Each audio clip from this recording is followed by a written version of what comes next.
Well, if you're working on your relationship in the new year, which category do you fall in? Hey, my relationship's great and I want to keep it that way. Or mine's boring and I want it more exciting. Or my relationship is toxic and I want out.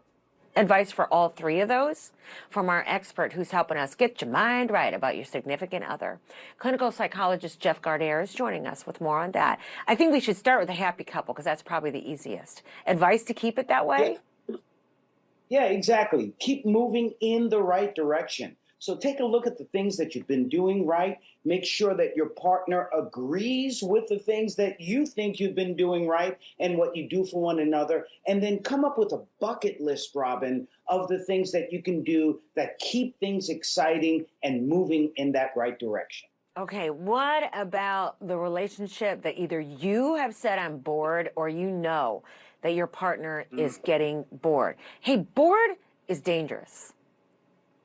Bored is very dangerous. It can be very safe also. Let's not forget that, especially in these very perilous times. True. But boredom doesn't move the relationship forward. And more than anything else, we can see over time, Robin, it begins to deteriorate. So I think it's really important that you look at the things that you agree have become rote in the relationship that you're doing too often and that doesn't bring excitement. For example, if you are in a situation of where you're staying home too often and looking at each other a little bit too often, then that's why it's important to look at some sort of date night or going out and exercising or walking together. Or if you find that perhaps the intimacy is getting a little bit bored, then look at some things that you can do that brings more spontaneity in that department.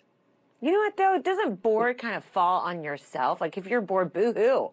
I mean, get excited. Have some passion about what you're doing.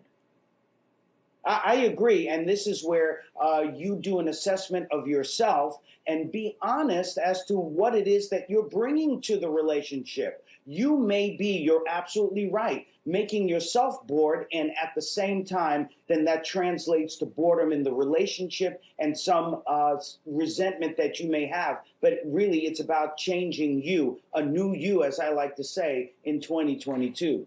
And then the type of relationship that is dangerous, and that is the toxic kind. Provided you can even talk about your significant other, about toxicity, what can you do?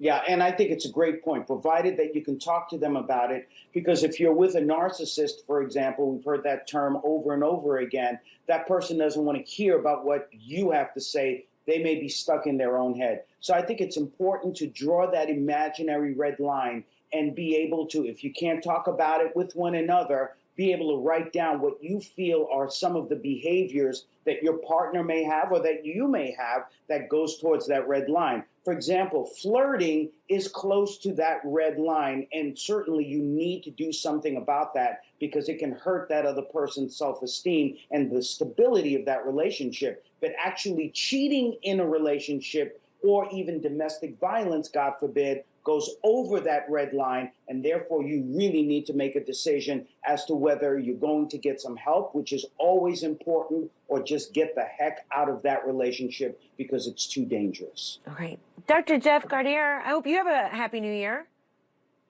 I will, and the same to you, of course. Thank you. Appreciate your info.